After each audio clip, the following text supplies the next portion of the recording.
술 취하지 말라. 이는 방탕한 것이니 오직 성령으로 충만함을 받으라. 시와 찬송과 신령한 노래들로 서로 화답하며 너희의 마음으로 주께 노래하며 찬송하며 범사에 우리 주 예수 그리스도의 이름으로 항상 아버지 하나님께 감사하며 그리스도를 경외함으로 피차 복종하라. 아멘. 에베소서 5장은 빛의 자녀다운 삶의 행보란 어떤 것인가, 여기에 대하여서 말씀하는 장입니다. 어둠의 일을 벗으라 하였죠. 빛의 자녀니까 빛의 자녀가 되기 이전에 행하였던 모든 어둠의 일, 악한 일들은 이제 내려놓고 탈피하고 올바른 지혜와 또 실행력, 분별력, 이런 것들을 발휘해서 주님의 자녀답게 삶의 행보를 걸었으면 좋겠다, 이렇게 권면하는 말씀입니다. 또 이 삶의 행보를 걸을 때 그냥 무턱대고 걷는 것이 아니라 카이로스를 잘 잡아라. 주어진 기회와 또 계기와 기회들, 때, 이것을 잘 활용하고 그냥 내가 그냥 가만히 올 때만 기다리는 것이 아니라 그것을 이미 있는 기회와 그 카이로스를 가지고 잘 또 사고 팔아서 최대한 활용해 보아라. 그렇게 해서 이 악한 세대에 하나님을 기뻐하실 일들을 했으면 좋겠다, 이렇게 사도 바울은 우리에게 권면하고 있습니다. 자, 그런데 우리가 지혜도 필요하고 실행력도 필요하고 분별력도 필요합니다. 이게 다 우리의 지성이죠. 근데 이게 내 지성만으로 지혜와 실행과 분별이 잘 성립하고 또 그렇게 함으로써 삶의 행보를 잘 걸어갈 수 있느냐, 내 이성만으로 잘 할 수가 있느냐, 이 지혜와 실행과 분별, 이 세 가지 인간의 어떤 이성의 기능이라고 할까요? 그 분야라고 할까요? 여기에 대해서 많이 이제 숙고하고 고민했던 것이 칸트였죠. 순수이성, 순수이성, 지혜에 관한, 소피아에 관한 것이고요. 또 실천이성, 실행력에 관한 것이고요. 실천이성이니까 윤리에 관한 것 아니겠어요? 그리고 분별력, 이 판단력이거든요. 이 판단력 비판이라고 하는 이 3비판서를 칸트는 이야기했었죠. 칸트의 이 3비판서가 온전히 세속적인 책이었다, 이렇게 얘기하기에는 좀 어폐가 있습니다. 칸트는 여전히 양심을 통하여서 하나님이 살아계심을 믿고 있었고, 그래서 당대의 어떤 계몽주의의 아주 도도한 물결 가운데에서 하나님을 믿는 그 믿음의 여지를 그래도 놓지 않았던 분이었거든요. 그래서 온전히 세속적이다, 이렇게 얘기하기는 어려운데, 그래도 하나님을 믿지 않고 그냥 믿음 없는 눈으로 볼 때 이 3비판서는 굉장히 세속적으로 보일 가능성이 많죠. 그렇게 해서 이제 계몽주의의 이념으로만 이제 이렇게 그렇게 좀 협소하게 받아들여질 여지가 큰 그런 책이라고 하겠습니다. 그러니까 지혜와 실행과 분별, 어떤 칸트가 얘기하는 대로, 혹은 칸트를 세속적으로 이해하는 그대로 그냥 내 이성만으로 하면은 내 삶의 행보가 좋은 행보를 걸어갈 수 있느냐, 여기에 대해서 오늘 사도 바울 말씀을 통하여서 정말 믿는 자들의 지성은 어떤 것이어야 할까, 지성적인 행보는 어떤 것이어야 할까, 여기에 대해서 사도 바울이 말씀하는 말씀, 우리 함께 살펴보도록 하시겠습니다. 우선 18절 말씀에 보니까 성령 충만을 말씀하세요. 자, 18절에 술 취하지 말라, 이는 방탕한 것이니 하고 하반절에 뭐라고 말씀하셨어요? 오직 성령으로 충만함을 받으라.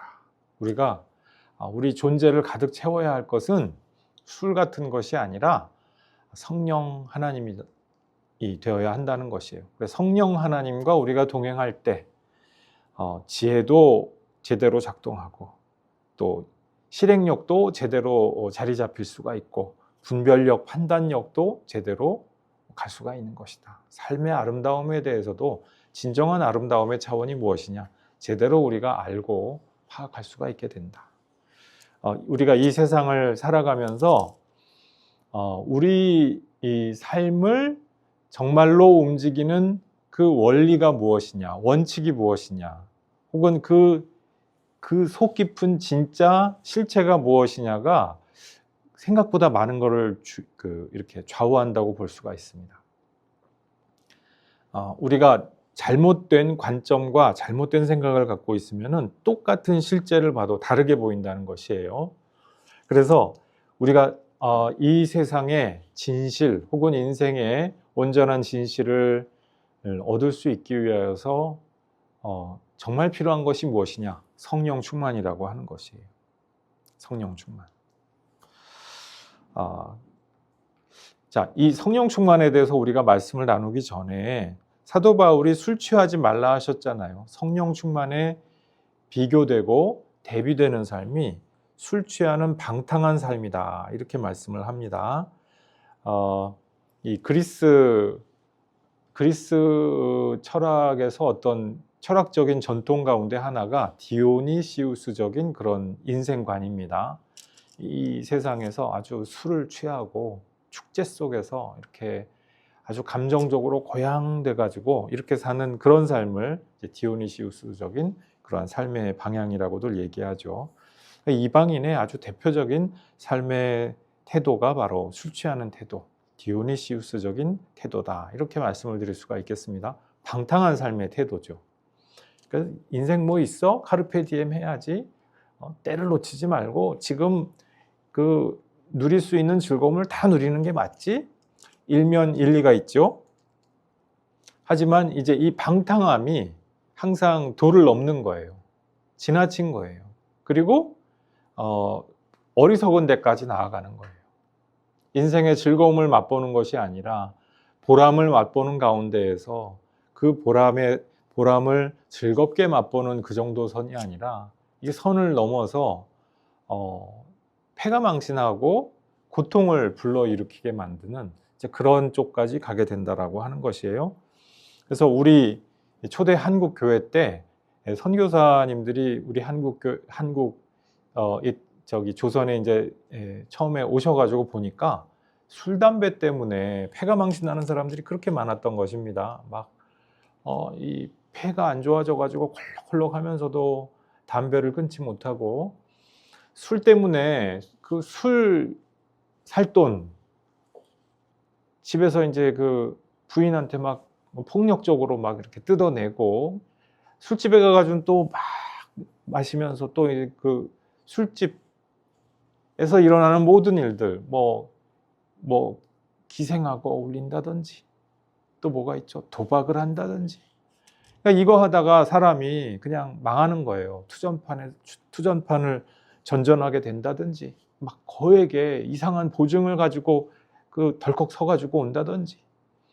그래서 이 한국 민족, 이 한민족이 정말 위기 가운데 있구나. 그래서 금주 금연을 정책적으로 계속 홍보하고 캠페인을 해야겠다 해서 이제 술을 입에도 대지 말라, 담배를 피지 말라 하는 그러한 것을 계속해서 홍보했죠. 그리스도인은 술, 담배를 할 수 있습니까? 우리 교회에서 우리가 어떻게 얘기할 수 있을까요? 유명한 일화가 있습니다. 한경직 목사님, 우리 교단의 큰 어른이셨죠. 한경직 목사님이 이제 미국에서 프린스턴 대학교에서 공부하시고 이제 그 동문 수학하던 목사님들이 우리나라에 오셔서 우리나라도 시찰을 하고 또 영락교회에서 이제 설교 말씀도 전하시고 그러셨는데 말씀을 전하시고 이 한경직 목사님이 이제 반가운 마음에 가가지고 이제 뭐라도 이제 위로하고 격려하는 말씀을 하시려고 딱 갔는데 잠깐 쉬는 시간에 이 목사님들이 담배를 피고 있는 거예요. 미국 장로교 총회에서 오신 분인데 담배를 깜짝 놀라가지고 우리 이거 큰일이네. 우리 한국교회에서는 절대로 담배를 피지 않도록 그렇게 가르치고 있는데 그러냐고 미안하다고 서둘러 끄셨다는 그런 일화가 있습니다. 그러니까 미국 교회 상황과 한국 교회 상황이 좀 많이 달랐던 것이죠. 그러니까 술이나 담배를 입에도 대면 안 되느냐? 문자적으로 술, 담배를 입에도 대지 말라라고 하는 것이 쳐다도 보지 말라. 어떤 분들은 이제 성경에 그렇게 나와 있다 말씀을 하는데 그렇게까지 우리가 강제할 만한 문자적인 명령은 없는 거예요, 사실은. 근데 우리가 그리스도인이 술, 담배를 하지 말라, 술 취하지 말라, 담배에 쩔어 있지 말아라 이렇게 이야기하는 까닭이 우리 한국의 우리 조상들이 술, 담배 때문에 폐가 망신하니까 여러분 자신을 위하여서 올바른 선택을 하십시오. 우리 요즘은 어떻습니까? 요즘도 술, 담배 하지 않는 것이 본인한테 좋습니다. 꼭 이거 이제 목사님, 저 전도사 시절 때부터 꼭 이거 물어보시는 분들이 있어요. 전도사님, 목사님, 술 하라는 말씀이 성경 말씀이 없죠? 저 그러니까 술 마셔도 되죠? 이거 물어보는 분이 어떤 분이냐? 알코올 중독자예요. 알코올 중독자가 어떻게 해야 됩니까? 이거 뭐라고 말씀을 드려야 되죠? 성경에 그 말씀이 없어도 알코올 중독자가 될 만큼 술을 마셔도 된다는 말씀도 성경에는 없는 거예요. 그렇겠죠? 술, 담배로 인해서 여전히 여러 가지 안 좋은 일들이 일어나고 있는 것이 현실 아니에요. 우리가 술, 담배를 할 때 현대 이제 뇌과학자들이 연구를 해보니까 도파민이 막 나온다고 해요. 도파민을 안겨주기 때문에 술, 담배를 끊기가 어렵습니다. 그런데 결국은 어떻게 돼요? 간이 안 좋아지죠. 알코올 중독되죠. 또 각종 성인병, 녹내장이 안 좋아지는데 녹내장이 안 좋아지는 그 유인 가운데 하나가 술, 담배라고 합니다. 술, 담배를 끊으라고들 이제 녹내장 환자, 제가 녹내장을 앓고 있기 때문에 알고 있는 건데요. 다른 성인병들은 어쩌겠어요. 고혈압, 당뇨 다 술, 담배하고 관계가 있단 말이에요. 그래서 술, 담배를 계속한다는 것은 무엇이냐? 결국 자기 자신한테 피해를 주는 굉장히 자해적인 행위가 될 수가 있다고 하는 것이에요. 지금 중독된 상태에서 그야말로 술이 술을 마시고 담배가 담배를 피는 그런 상황이 됐는데 성경에 그런 말씀 없죠? 이거 확인하려고 하는 심보가 그 속내가 뭐겠어요? 내가 지금 내 몸을 갉아먹고 있고 내가 이 행동 때문에 나 스스로를 망가뜨리고 있는데 그래도 더 하고 싶다라고 하는 그것 아니겠어요? 중독 상태에서 자기가 무슨 말을 하는지 모르는 그 상태인 것이죠. 여러분, 중독은 우상숭배입니다. 탐심은 우상숭배라 했거든요. 그 탐심을 낳고 그 탐심에 얽매여서 있는 그 상태, 그 중독, 그거는 우상숭배인 거예요. 나는 우상숭배를 계속해도 되죠? 말이 맞아요. 우리가 우리 스스로를 정말 사랑하고 정말 아낀다면 하지 않는 것이 합리적인 것, 술과 담배가 된다라고 하는 것이에요. 조금 내가 일하는데 조금 그 정도 내가 이거는 내가 통제할 수 있어. 통제해야지. 이게 아니라 거기에 내가 꺾여가지고 중독 상태가 됐다. 끊어야지. 그러면서 막 손이 달달달달 떨려가지고 나 한 모금만, 한 잔만 이런 상태가 됐다? 이거는 아니라는 것이죠. 우리 그리스도인의 삶의 태도는 어떤 것이어야겠습니까? 성령 충만함을 지향하는 것이 마땅하다. 지금 사도 바울이 이렇게 말씀을 해요. 여기서 성령 충만에 대한 많은 널리 퍼져 있는 오해가 있죠. 황홀경이나 신비체험이나 열광주의나 이런 게 성령 충만의 전부다다. 열광적인 찬양 집회에 가서 막 박수치고 환호하고 하면은 내가 성령 충만하냐? 기도할 때 막 방언을 하면서 그러면 내가 성령 충만한 것이냐? 사도 바울이 우리에게 가르쳐 주시고 이해시켜 주시고자 하는 성령 충만은 그런 것이 아니더라는 것이에요. 물론 우리가 기도하고 찬양하고 말씀 보고 하는 과정 가운데 황홀경이 있을 수 있어요. 신비체험이 있을 수가 있어요. 열광적인 어떤 그런 우리 정서적인 고향이 있을 수가 있습니다. 영적인 고향이 있을 수가 있어요. 우리가 이것도 주의해서 생각을 해야 됩니다. 이런 것들은 전부 미신이고 전부 이상한 것이고 배척해야 되고 절대 그렇지 않습니다. 그런 것이 아니에요. 성령께서 우리에게 자유롭게 어떤 신비로운 일도 일어나게 하실 수가 있고 기적도 체험하게 하실 수가 있고 병고침도 있을 수가 있게 하시고 때로는 놀라운 어떤 기적적인 일도 일어나게 하십니다. 그런데 거기에만 우리의 성령 충만이 이렇게 포커스가 딱 돼 있다면은 그 포커싱은 잘못된 것이다 라고 말씀을 드리는 것이에요. 사도 바울이 말씀하는 성령 충만은 어떤 것이냐? 그리스도를 따라서 자기 십자가의 길을 온전히 걸어가는 그 행보 가운데 참된 성령 충만이 있더라라고 하는 것이에요. 그래서 성령 충만하라 하고서 그 다음에 말씀하는 그것, 성령 충만의 구체적인 그 강론을 말씀하는 것이에요. 19절 말씀에 말씀을 합니다. 성령 충만한 사람은 어떠냐? 예배를 온전히 드린다라고 하는 것이에요. 예배하는 삶을 지금 성령 충만을 권유한 바로 그 그리스도인들에게 권유하는 것을 우리가 볼 수가 있어요. 우리가 막 예배가 반드시 막 엄숙하고 엄청 경건하고 막 그래야만 할 필요는 없습니다. 우리 아우구스티누스가 이 교부님이 막 이 고백록을 읽어보면은 그렇게 말씀을 하세요. 음악으로, 음향으로 쾌락을 추구하는 것이 부패한 인간 본성이라는 것이에요. 그 말씀도 맞죠. 근데 그것을 경계하면서 교회에 음악을 이렇게 유행가 곡조나 어떤 그 가락이나 이런 것들을 도입하는 것에 대해서 아주 경계하는 모습을 보여주십니다.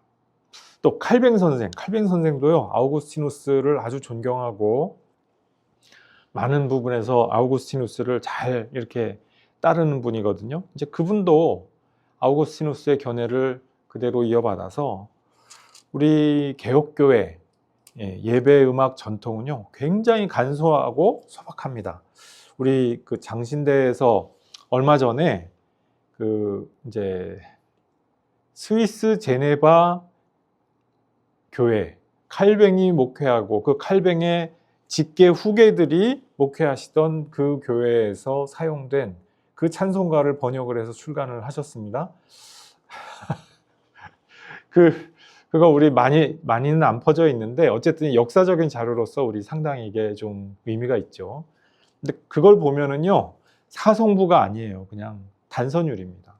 그리고 굉장히 단순하고 시편송 위주이고 시로 서로 화답하라 했으니까 이제 거기에 따라서 그래서 우리 개혁교회는 교회 음악이 상대적으로 발달을 하지 못했어요. 괜히 우리가 좀 약간 손해보는 측면도 있는 거죠. 우리 종교개혁의 다른 우리 형제의 전통들, 루터교회라든지 성공회라든지 혹은 뭐 감리교회라든지 뭐 침리교회라든지 다른 교회 전통들에 비해서 상대적으로 조금 이것이 한동안 발전이 잘 되지 못했던 까닭이 바로 무엇이냐?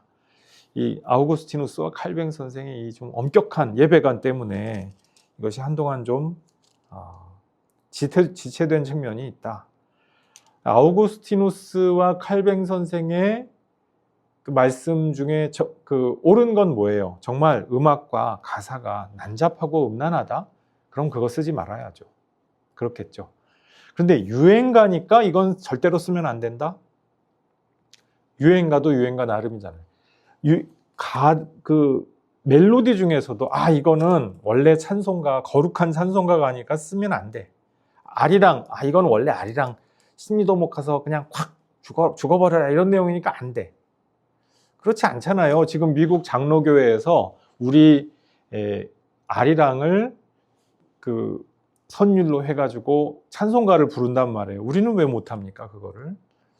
또 우리 오 거룩하신 주님, 이게 이제 바하의 칸타타에서 메인 멜로디가 되는 굉장히 유명한 마태복음 마태 순환곡에서도 이 멜로디가 나오는 아주 유명한 곡입니다. 우리 순환 주간 때 많이 이것을 부르게 되는 곡인데요.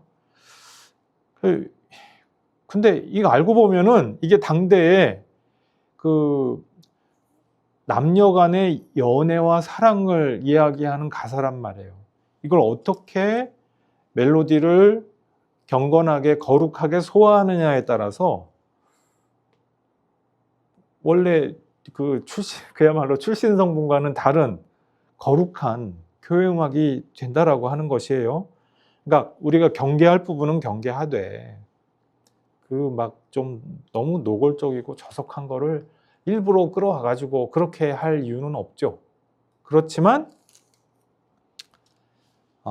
그것을 잘 옥석을 잘 가려서 새로운 교회 음악을 창조하는 것, 우리 몫이라는 것입니다. 음악은 인간의 마음과 정서를 표현하는, 또 영적인 그러한 분위기를 표현하는 위대한 통로가 될 수가 있습니다. 루터와 웨슬리 형제의 힘있는 찬송가 얼마나 귀합니까? 또 아까도 말씀드렸던 바하의 그 순환곡과 칸타타 들어보면은 그냥 벅차오를 때가 있거든요. 정말 복음서에서 이런 부분을 이렇게 이해할 수가 있구나, 이런 것이 막 순환곡을 들어보면서 막 그런 게 막 확 느껴지면서 이렇게 벅차오를 때가 있다는 것이죠. 그러니까 이 독일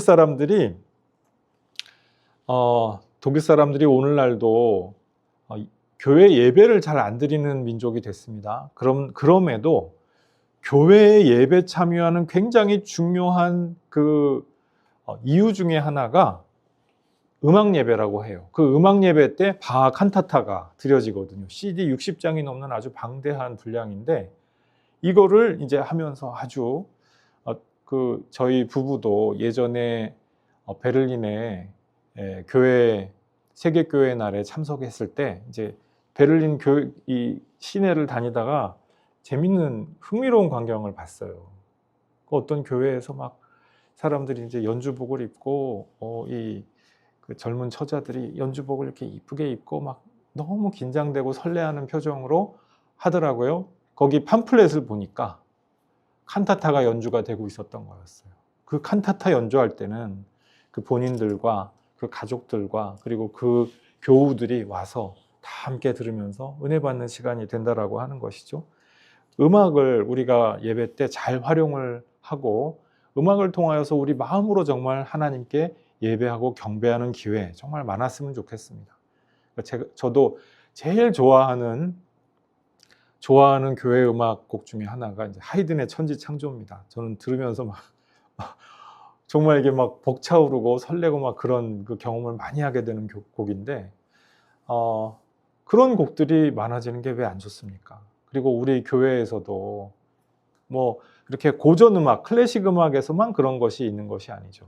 얼마든지 다른 교회 그 음악 장르를 통해서도 우리가 그런 것들을 경험을 할 수가 있겠죠. 오늘날 스포츠 뭐 야구나 축구 같은 거 있는 날이면은 막 그 운동장 가는 그 지하철이 미어 터지지 않습니까? 와, 진짜 막 퇴근하면서 그 사람들을 보는데 그 사람들도 다 직장인들이고 학생인들일 텐데 그때는 다 그거를 다 멈추고 그 운동 경기 참석하면서 막 이런 거 막 뭐라고 그러죠? 이거 막 토끼 모양 뭐 이런 거 응원봉도 하고 막 이 얼굴에도 뭐 바르고 막 응원복도 입고 뭐 29번 아무개 해가지고 정말 열심히더라고요. 막 거기서 막 굿즈 나오는 것도 사가지고 가고 거기 가면 막 방방 뛰고 거기서는 방방 뛰는 사람들이 예배 때는 나는 방방 뛰기 싫어. 이건 예배가 이상해. 통성기도하고 찬송기도 왜 이렇게 해야 돼? 거부감이 들어. 왜 그렇죠? 우리 굉장히 예배의 어떤 부분을 대체를 자꾸 하는 것이죠. 이런 거는 거기서는 해도 괜찮은데 예배는 그런 자리일 수가 없어. 예배에는 거룩이라고 하는 대전제는 있는데 동시에 활기와 생명력이 가득해야 하는 거예요. 마음으로 정말 마음 가득히 하나님을 경배하고 경외하고 그런 것이 있다라고 한다면 성령 충만한 그리스도인은 예배에 동참하는 그 태도도 자세도 성령 충만할 수밖에 없는 거예요. 내 온 몸과 내 온 마음과 내 심령을 다해서 하나님을 경배하고 높여드리는 것이니까. 또 더 나아가서 그렇게 예배드리는 것이 현장에서만 그렇게 하고 이 세상 나가면 또 도로 그냥 세상 사람하고 똑같이 그렇게 될 수가 있겠습니까? 우리 지성, 실행력, 분별력 모두가 예배하는 이성으로 탈바꿈하는 것이죠. 변모되어 가는 것이죠. 우리 삶이 또 다른 예배의 현장이 되어가는 것이죠. 하나님과 동행하는 삶이 되어가는 것이죠. 그리고 20절 말씀해 보니까 성령 충만한 삶의 태도가 또 뭐가 있어요? 범사에 감사하는 태도입니다.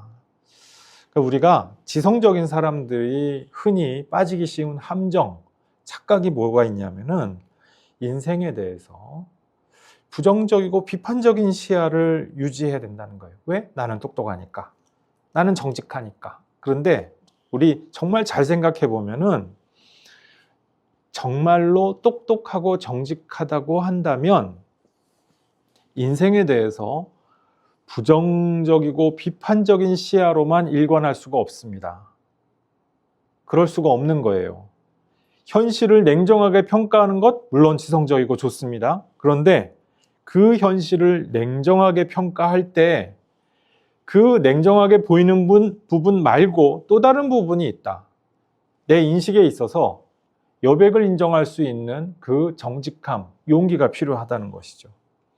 그래서 내가 비판적이고 부정적인 측면을 잘 본다라고 하는 것, 그것은 이 세상 가운데 있는 허무의 가능성에 내가 그냥 함몰되어 버리는 것이 내가 정말로 똑똑하고 정직하고 솔직해서 그렇다?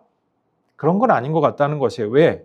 그 나머지 여백이 있는데 그 여백 가운데에서 여전히 희망의 근거가 있기 때문에 희망의 그 근거가 그 여백 가운데에서 하나님의 카이로스 가운데 그 희망이 있기 때문에 나에게 있는 그 무엇이 어떤 것이 미래의 희망으로서 작동할 수가 있는지 이것까지를 통찰할 수가 있어야 됩니다. 그것이 정말로 똑똑하고 정직하고 용기 있는 사람들의 태도죠.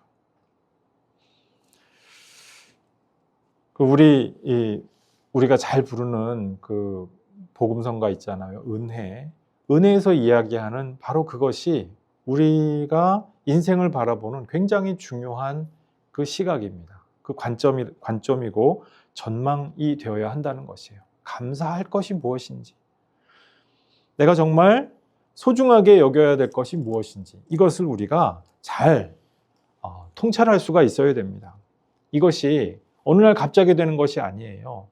내 가족이, 내 이웃이, 내 친구가, 내 동료가 나에게 마음을 써주고 배려하고 잘해주고 이것이 그냥 당연한 것이 아니에요. 그걸 하면서 내 주변 사람들도 그만큼 에너지를 거기에 쏟아주고 있는 것 아닙니까? 감사할 줄 알아야죠.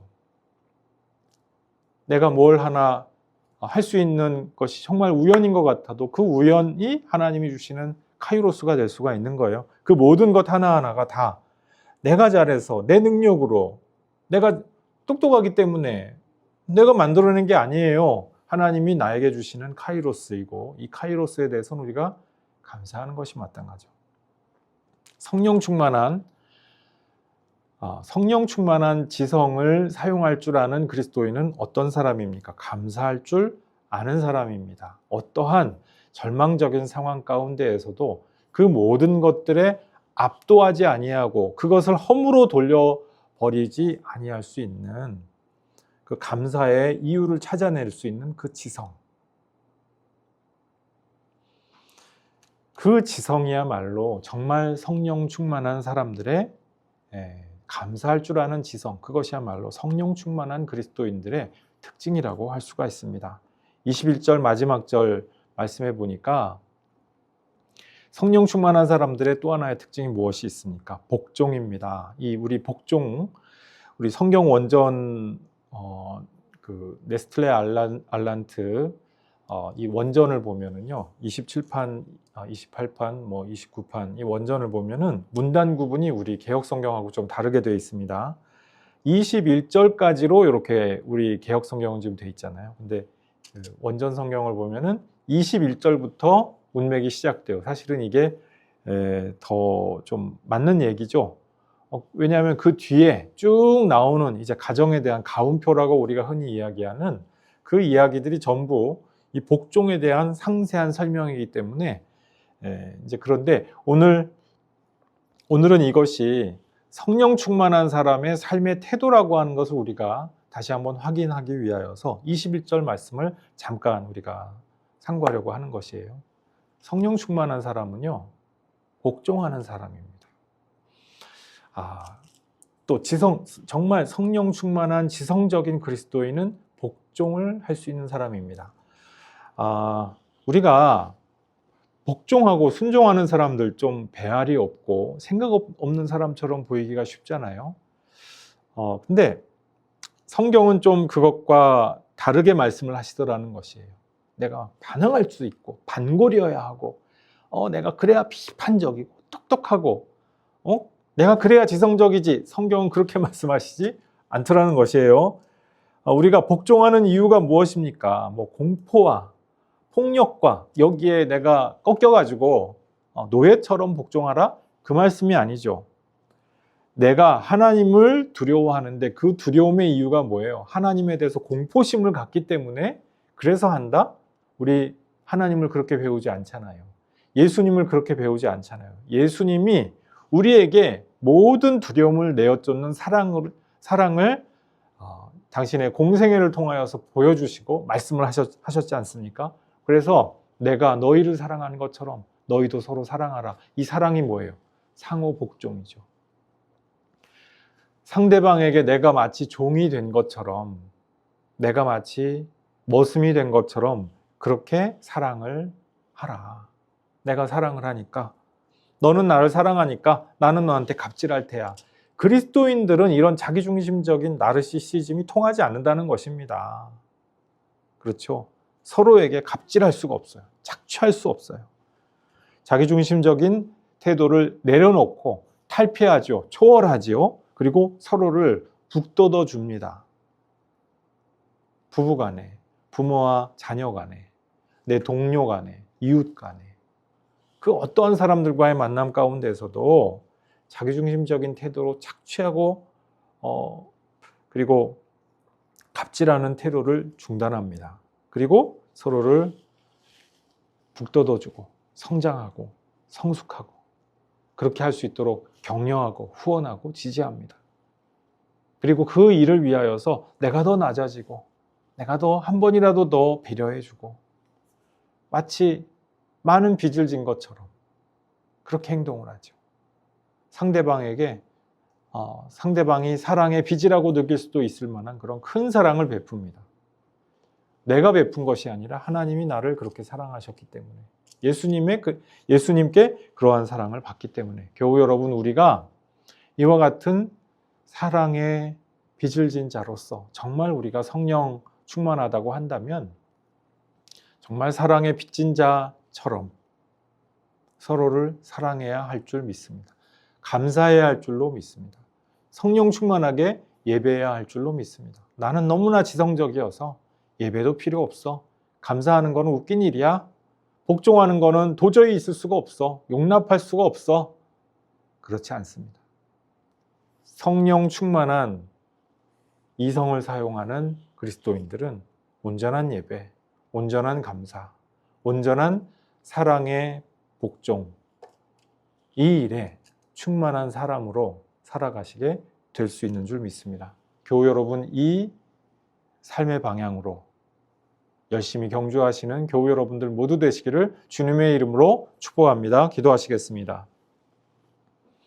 아버지 하나님, 우리가 성령으로 예전보다 더욱 지성적이고 지혜로운 사람으로 우리가 성숙하여 나가게 될 것을 믿습니다. 또한 우리가 주님께서 주시는 성령 충만한 지성을 가지고 하나님께 온전한 예배를 드리며 온전한 감사를 드리며 온전한 섬김으로 서로에게 복종하는 그와 같은 믿음의 충만으로 나아가게 될 줄로 믿습니다. 주님, 오늘 사도 바울의 권면 말씀을 통하여서 우리가 우리 그리스도인의 삶의 방향과 그리고 목표에 대하여서 말씀을 나누었는데 우리의 삶이 이처럼 정말로 예배자의 삶이 될 수 있기를 소망합니다. 우리가 이 세상에서 살아가면서 여러 가지 실망스러운 일들 경험합니다. 사랑이 식어지고 인류애가 정말 바사삭 깨뜨려지는 것만 같은 그와 같은 어처구니 없는 일들도 경험합니다. 주님, 이 세상에서 여러 가지 세상의 자기중심적인 나르시시즘 때문에 상처받기도 하고 고통당하기도 합니다. 이 모든 일들 가운데에서 우리를 치료하여 주시고 치유하여 주시고 위로하여 주시고 새 힘을 얻게 하옵소서. 성령으로 충만하여서 우리의 진정한 새술이 되시는 성령으로 충만하여서 정말 하나님 기뻐하시는 일들을 마음껏 할 수 있는 우리 모두 될 수 있도록 주님께서 복내려 주시고 함께하여 주옵소서. 예수님의 이름으로 감사하며 기도드리옵나이다. 아멘.